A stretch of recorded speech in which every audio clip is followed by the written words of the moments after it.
You are now listening to Thinking Out Loud with your hosts, J. Lip and J.Rhodes. Thinking Out Loud, we back at it, man. It's your boy J. Lip, accompanied by my co-host J.Rhodes and our guest this evening, Mr.X, once again, representing that Greek life. We want to tell you how much we appreciate you for tuning in, and this is episode 7.5, the continuation on the discussion of burning sands, hazing, and the perception of violence. Now, X, I'm gonna toss it back to you, bro. It's not nothing that you can't physically take. Wow, I've never seen nobody get punched in the face. You know, if why do you think that is? If there was a punch, it's an arm where if it bruises, it can heal. Right. It's nothing. It's nothing that has been. I'm saying that you go through that you would be, blood coming out, whipped and physically. You know what I'm saying? If you can't take it, as far as I'm concerned, if you can't take that little bit. You just said something perfect. You said, "There's no blood drawn. It's a little punch in the arm." It's basically body blows that can be hidden from the fact that if a blow does show, the chapter is in jeopardy.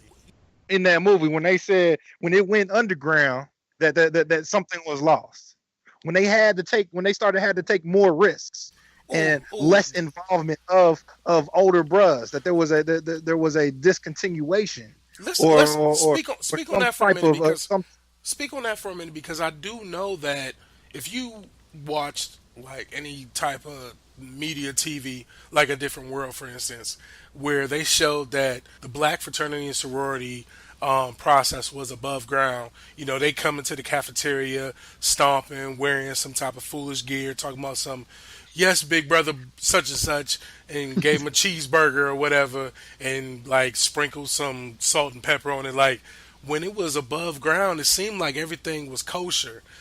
What happened to make the fraternities That's TV, go? That's TV version. Like but I said, it's a fact though. But it's a fact though. It was above ground at some point though, right? Right. What I'm telling you is at some point that there was a loss. People were the people that were that could teach, maybe weren't involved, or some of the older heads were had lost and just came back, give them a little bit, and then chapters kind of ran with it. I believe that this movie took place, to where how extreme that it was, probably back in the early 2000s when it was written, when there was a loss of chapter of older head chapter, and knowledge was getting not brought to the forefront and teaching some of the bros that were on campus how to behave. And it did lose control for a long time. But it's sad to say that, each chapter or each bad thing that happened brought on a light somewhere. I know in the experiences from what I've actually seen that the process has been fixed from the bad. Bad has to happen for good, for an outcome of good. So if the bad has to happen for the outcome to be good, why did just this past year we had people still dying from it doesn't seem like much has changed if we still have people losing their life trying to be a part of this. There's a lot of irresponsibility. I can't say for the for the ones that died, God bless their souls. I would never wish that on anybody. But I can only tell you what I've been through. I've as a dean of a line, you have to cultivate. You have to make sure and nurture. Those are the one things that you have to learn.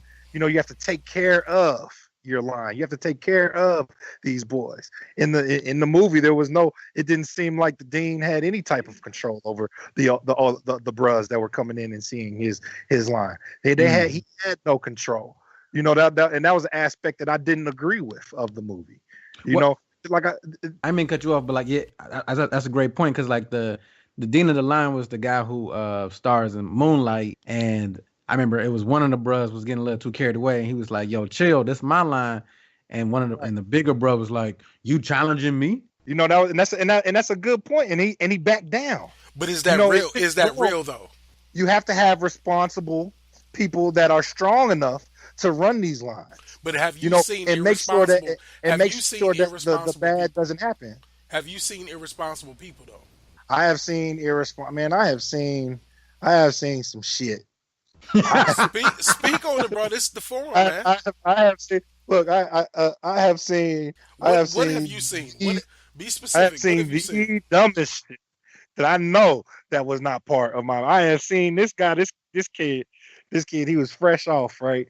He was fresh off, and he had just crossed like a semester before. Actually, you know what? He just crossed, which was the most. This was the most messed up thing. It was the same semester, so it was what they call sands, right? It was his sands that he was actually being able to be into the process. Now, when you're on, and I don't understand why they didn't explain it to him, but when you on in the same semester as another line, you don't get to pledge anybody until the next semester. You know, those are your people. Those essence, they went through the same thing or going through the same thing that you're going through as at the same time. That's your bond with those people, whether you knew that line or not, whether you locked up with that line or not. You know, I have sands from different fraternities, different sororities. You know, that's a bond that I carry to these days. To this day. So when I saw this kid, right? I saw this kid fresh off, just got off of pledging. I seen this boy. He was a damn ninja. Apparently he knew some karate, and this boy just did a backflip off the wall and roundhouse this other kid right in his chest. Did a boom, and everybody just gasped.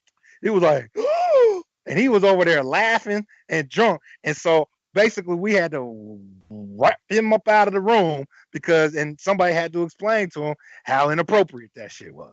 You understand? So I have seen some dumb shit, but I've also seen some they did that after he already roundhouse kicked him though.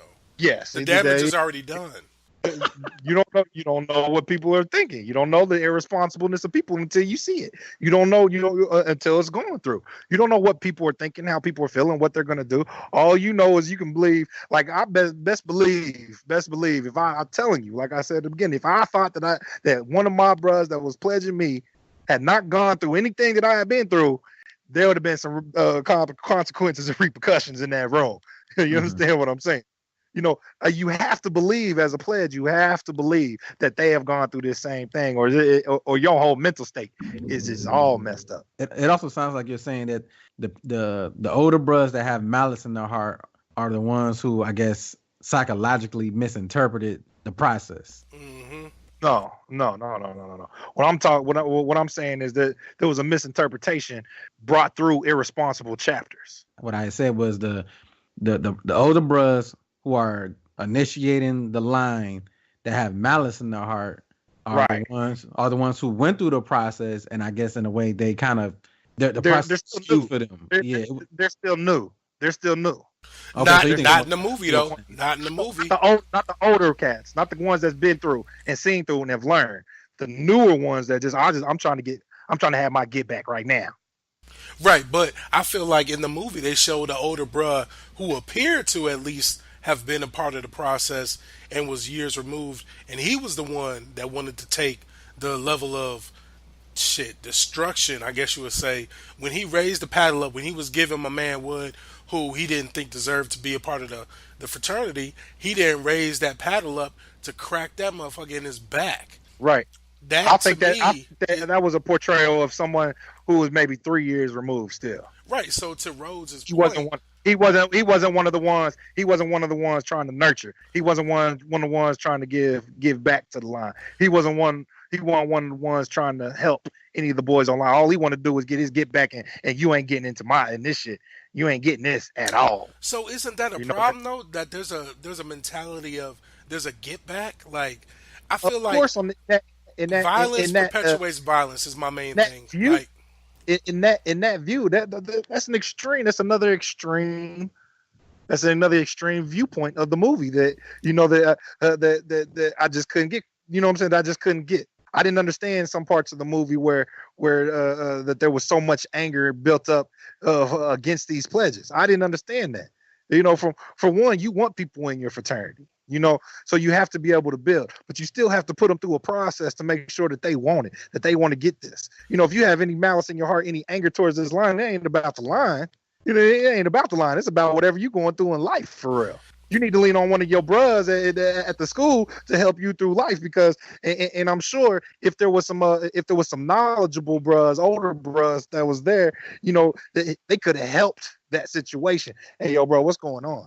That ain't right. And a lot of the times, if there was something going on, you pointing that out immediately in front of these boys. As a mature, responsible bruh, you have to make sure that these boys still have dignity in their hearts. You still have to make sure that they have pride for what they're building and what they're trying to achieve. You can't take that away from them. How can you have pride? How can you have pride in what you're trying to achieve when you are allowing somebody else to beat you? Like I said at the beginning, you don't know what you'll go through until you go get it. And you don't know what it takes, what it entails until you go try, and what you got to go through. You don't know what's going to happen. You know what I'm saying? Still to this day, no man can tell me my boss, but no man what I'm gonna do and how I'm gonna get it. You know what I'm saying? You can't stay in front of me, and that's who I want beside me when I'm in my fraternity. When I'm going through this life, there's bros that I can call right now at the drop of a dime to help me. You understand? There's bros that I ain't even met who have showed me, who have showed me love, just because they know that I'm part of that I went through this bond. You know what I'm saying? It's a shared purpose. It's a shared brotherhood. It's a shared love. I'm gonna be honest with you. It sounds like it's a shared systematic abuse system. That hold on. No. And you know that I would expect that from somebody who dropped. That's real, because that's real, because at the end of the day, when I saw something different than what I thought the process was about, yeah, I dropped. I was in that basement. I was linked up. I took my chest slaps, my back slaps, all type of silly shit, asking us questions, and we spit in history. But when they made, I want to say, I can't say the name, but when they made one of the dudes that was online with us take wood, because this is just a very odd situation, but there was a situation where, make a long story short, I waited outside of Best Buy for 3 days and 2 nights to get a PS3 when the PS3 dropped. And I was going to buy it and I was going to flip it. And the bros came through, they saw me in line, they told me, yeah, we're going to get that PS3 up out you. Then I went to do set, and it was like, yeah, you need to bring that PS3 tomorrow because we need that. And they said, until you agree to do it, my man going to take wood.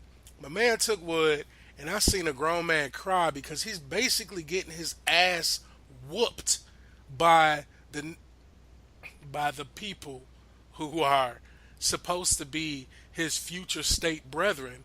And I'm looking at the situation, and I'm like, man, this is fucked up. Like, why are we getting beaten because I won't give you the equivalent of $500 worth of merchandise because you want it? Being selfish, bro. You know what? That man get beat because he's being selfish. I was, and I let him take. I don't know what bros you was talking about, but I think they was messing with you, and you would have got that back off the line, because you ain't supposed to be playing that while you online anyway. You ain't supposed to be doing nothing. I wasn't buying it to play it though. The whole point of it was I got it to sell it, so it wasn't like I'm on some video game shit. Like I'm just trying to be gaming and be online and none of that. It was the fact that I had to see somebody I considered a friend. Well, actually, I didn't like the nigga, but somebody that I knew was being beaten because I wouldn't agree to give up what in my mind was the equivalent of $500. So that was your line. That was your wall. You hit that wall and climb over it. That was your line in the sand. I mean, it was. It's hard but fair, sad but true. You know That what I don't mean? make Like no sense. You just said it's. I can't make, like I said, I don't understand why they did that, or that was they line to push you to where, you know what I'm saying, you would do it. You know what I mean? If I'm seeing my bro, my boy getting, you know what I'm saying, getting something because I would have probably agreed to it right then and there. You know what I mean? And then we don't have a conversation later. Fuck Just that. just to No, give them to what, just to give them what they want. Why no. why they care? I You bought know, that bitch on credit. I went to Best Buy and got a Best Buy credit card the morning of just to get it so I could sell it. I did not have the money to pay for that. So I say all that to say this shit is silly. I understand what you're saying. You know, it seemed like that's. I understand. See, but you It even seems like stuttering saying it it like seems you trying to fine. process it It's and you fine. can't even understand. You don't understand it because it is silly. That's some You silly sound shit to do. salty. You sound That's what I'm salty. saying. I'm still It's, mad about it because that was some silly shit to do. man, it sounds so small. That was your line. Your line just seemed like it was so small. You didn't think past it. Wow. So You now it's you my. couldn't think You know past what? it. Okay. Okay. I So think You getting exposed, lip. You you know what. That's fine. Call me. I'm bitch made. You know what? That's what it is. You would know. never I would never take that away, but that was your line. It wasn't that you wasn't gonna cross. You would rather your boy get, you know what I'm saying? Because I'm sure your boy crossed. Did he not? Did he cross or did he drop with you? He was the one getting beat. He crossed. You Yeah, he crossed. crossed. He was the one getting beat. Your line, oh, you can see your line was petty as far as I was, so you know what I'm saying. As far as I can see, but I would never put that. But at the same time, I would never put that equivalent of, you know what I'm saying, that situation to any of my, any of the boys that I've ever seen. You know what I'm saying? Well, So you know what? You know what? And I got one more question. And Rose, say something if you got a question. But I got one more yeah, question. I got one more question. Go ahead, Rose, because I got a banger. Just go ahead, Rose. Okay. Okay. Here's my last question, Mr. X. All right. So in the film Burning Sands, the main character, he had like the fractured rib and he was kind of hurting. And obviously his professor noticed it and his girl noticed it, like, hey, you should, maybe chill out or bring it. They basically was implying you should talk to the dean. And of course, he was like, no, I cannot talk to the dean because even when I get caught like in passing talking to the dean, I guess the elder dean, all the, people's like, what you doing out here, Neo? You ain't supposed to talk to the dean. Get out of here, blah, blah, blah. So eventually he does talk to him. The bald head guy I'm talking about, the guy from, right. what I'm talking about. Yeah, I know what you're talking about. Yeah. So then he talked to him like, how you doing? First he was like, no, I'm cool. But then when he started getting real injured, he tried to like, imply like, things ain't really going out that well. And the dean was offended. He basically like, you sound like you a bitch. Like you bitching up. This been going on for years. You can't handle it. So I guess my question to you is like, I'm sure a lot of people are in that predicament. So I mean, obviously you don't get to the point where you snitching and you sounding like you weak, but at the same time, if you feel like, man, this is a little extreme, what's that fine line between talking to somebody who can kind of restore some balance and order? And that's what I was saying. Like that's another extreme version.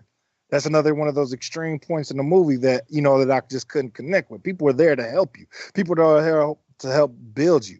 He didn't want his, in the movie, he didn't want his chapter to be caught on the fire because once it comes out to light, there's repercussions for the whole chapter, for the whole fraternity in itself. You understand? He didn't want any of that trouble. From what I gathered from that scene, I would think he wanted this boy to cross. He wanted him to man up. You know what I'm saying? He wanted him to be like, look, you on your last day. You need to go ahead and get right. Get whatever information he spit. He was trying to build up. Look, ain't no stopping now. You got to keep going. I don't care what you got to go through. Basically, he telling him like I started out the conversation. Can't nobody put you through. You know what I'm saying? Can't nobody stop you from getting what you want to accomplish. This is what you want. Go get it. You know what I'm saying? But it was an extreme because they, like I said, they didn't show any of the building. They didn't show any of the people that they could talk to. They didn't show any of the positive that can come out while they're going online. Thank you. Yeah, good answer. So I mean, like, while I agree with a lot of the movie, I mean the extreme parts of the stuff that I couldn't mess with. Some stuff didn't resonate, but 80% of the movie was very well depicted. I couldn't say like go ahead and put some of that positive stuff in because it would take away from the ramifications. Hopefully people don't, fraternities don't take this as bull because of a lot of the good, and they actually learn. I think the point of the movie is to learn, so the irresponsibleness of the tradition doesn't get lost. And you have to be responsible for, you have to be responsible to cultivate and nurture these young boys so they not only, so they can earn what they have, but also don't get hurt in the process. And I think that was one of the main reasons why somebody from a fraternity actually took on the project to build it and make sure it looks like that. Because, you don't want any of this. You want people to come to the fraternities. You want people to come to the sororities, and you want people to actually earn what they got. Because if you don't earn, if something's just given to you, like I give my son Jordans all the time. You think he take care of them Jordans? Do you think he wash them? No, he'll go out in the mud, and be like, "Oh, I need to wash these, blah blah blah," and then he let them sit. 100 pairs of dollar shoes. They don't appreciate. So if you don't earn what what you get, if you don't go through a process and you just pay your money just to be in a fraternity, you're not gonna appreciate it, and you're gonna I can't fall back on you as a bro. I can't count on you to be there when I fall, when there's a need, not just me, when there's a need for things to go on. I need somebody next to me. I need soldiers with me. You know what I'm saying? I need somebody on the front lines with me to go out and rush somebody with me. You know what I'm saying? Rush the situation. And I respect that. I guess my last two questions. I got one. The first question is, how realistic was that Hell Night? And since obviously you X, don't nobody know who you are, don't nobody know what fraternity you represent. How realistic was it for that Hell Night? Is that a real thing? Is that a real situation where the night before you cross, they whoop your ass? I think there was too many. I think there was too many people in the room for any type of control. There was no. That's control. not what I asked. I said, was no Hell control. Was Hell Night a real event? Is that a real situation? That's not what you asked. What I'm trying to tell you is that Hell Night does shit. Hell Night is a real depiction, but that depiction is a real situation, but that depiction was an extreme version of it, because during Hell Night there is still an amount of control that needs to take place, that does take place, that is brought down. You understand? There was absolutely zero control in that room, and that's what I don't. That was very irresponsible of the chapter of that particular chapter of that fraternity. Mm-hmm.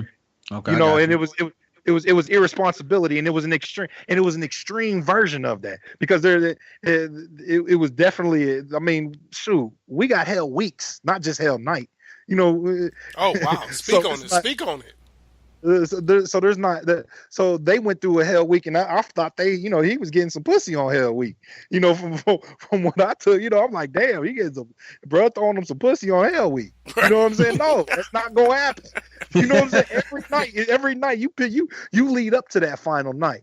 You understand? And by that final night, if the process is done right, there ain't nothing. You stand there hard as hell. You taking whatever any brother walk in the room. I don't care. Whatever you gotta do, I'm crossing these sands. Period. Dot. By that time, you have been built. You have been broken, and ain't nothing. That's all you got. You know what I'm saying? That's all you got for me. Yeah, go ahead, beat my chest. You know what I'm saying? What you gonna give me some more wood? Oh, I eat it. Eat it for dinner. God damn! If it's done wrong, he said eat it for dinner. You know what I'm saying? I'm getting hyped. I feel him. If it's done correct and you've been built up by the whole process, there ain't nothing you can do. That shit don't mean nothing. What you want to hear? I'll spit whatever. You want to laugh? I got a skit for you. You know what I'm saying? There ain't nothing. There's nothing that you could this man, nobody that walk in that room can do to me. That's gonna tell me I can't get these letters. Okay, and then I guess my final question is, reflecting on your experience as a pledgee, and then as a bruh, and then as a professional, do you honestly have any regrets about your participation in all of that? Now, see, that's a very very good question. Um, as I get older, right? As I get older, um, I have stopped seeing lines. For the most part, right? I've stopped making bruhs. I've made hundreds. It was a development, right? It was a development. First, I was a neo, and I was all about pledging the bruhs. Whatever I get, you ain't getting this. Bah! You ain't getting nothing. Wow. You know what I'm saying? But then I started playing mind games and not even doing, trying to break them down mentally, not just physically, because you understand that was mostly physical. It's a mental breakdown of the cat, because you have some hard headed kids out here. You know what I'm saying? Yeah, they won't they still won't do. They don't understand that they gotta, what I'm saying, do what they gotta do to get what they want. You know what I'm saying? So you start breaking them down mentally. I have made cats drop just by talking to them. You understand? Just, I don't want this no more. They never come back after that night is set. I ain't touch them. I ain't touch them physically. You know what I'm saying? They mad at me. I don't care. You know what I'm saying? But then as the time went on, it was more of knowledge that I passed on. You understand? More of nurturing, more of understanding the bond, more of understanding, the whole aspect of what being online meant, and how I could give back, how I could help these boys. Now I'm just an old head sitting back. If bruhs call and ask me for advice, I got them. If there's some community service that I can go, I help it. You know what I'm saying? And I do my little things, just in my life, to make sure that my community and my family is good and stronger. And you want to ask me if I would let my son pledge my blood. Would I let my son pledge? Would I let my hell yeah? Hell yeah, he better go through the process if that's what he want to do. Ain't nothing to you in life. Ain't nothing. And that's my blood. You understand? We ain't talking about a cat that's over here, that I don't even know. My brother, if my son want these letters, he got to do the same thing. But best believe, damn sure, I'm gonna be right there in the people that are running this ear, making sure that they're responsible and they carry out that process right. Because I don't want nobody hurt. I don't want none of the worst experiences to happen ever. And when it does, it's very, very, very tragic. Very, very. I appreciate that, man. That's the realest shit that I've heard in this whole conversation, man. You've been completely transparent, and we appreciate that, man. Rose, you got anything else, man? Nah, man, we just thank you for coming through and dropping some of that insider look and wisdom. Yeah, man. I hope that people can understand. I mean, I don't. Like I said, there's a lot of things that I don't understand in the process, but all I know is about the bond. The bond is the most important, and I don't want no fickleness coming into my fraternity and making sure that things fall apart. I want things to build. I want people to come together. I want leaders. What we about is making leaders that they can go outside of this community and they have their eyes wider. They have that humility backing them, so they not out here just going out and doing stupid stuff, doing reckless, irresponsible. They understand that they have to show restraint in their heart and in their character to be able to lead others into bettering the community. Amen to that, man. I'm I'm just thoroughly impressed, man, with your transparency with this, and I can't tell you how much we appreciate this. This is a conversation that is not very comfortable for a lot of people to have, but it's necessary. And again, from a person that you clowned for dropping, which kind of fuck you for that, but I appreciate your honesty. You know, I mean, at a certain point, I mean, you got, I understand the animosity that you have, ain't no and animosity. Shut up. Anyway, you have to be mad. You have nah, to be. it's You have no, to it's hear it no in the whole madness. I'm conversation. good. This your You know, boy J Lip talking over my man X. Anyway, J.Rhodes, you know what it is, man. I appreciate you helping me out with this. Co-host J.Rhodes, thank you, bro. No problem, man. And one love to y'all, man. Appreciate X, y'all. this has been an excellent conversation. No pun intended. This has been an excellent conversation, and I want to get you back on here because we got other topics that I think you might have some relevant perspective on. With the fraternity shit, I represent Lip Fi Lip, so anybody that want to get down with Lip Fi Lip, holla at your boy. We ain't beating you. We ain't going through no struggle. We just embrace everybody with love from the graces of God. But anyway, this is Thinking Out Loud. This is what we do. This is what it is, man. We appreciate y'all. Thank you for listening. We out. This episode of Thinking Out Loud was executive produced by J Lip. Music provided by Daisy Smith. Artwork and logo provided by Rob D. And sponsored by you, the people. We thank you for listening.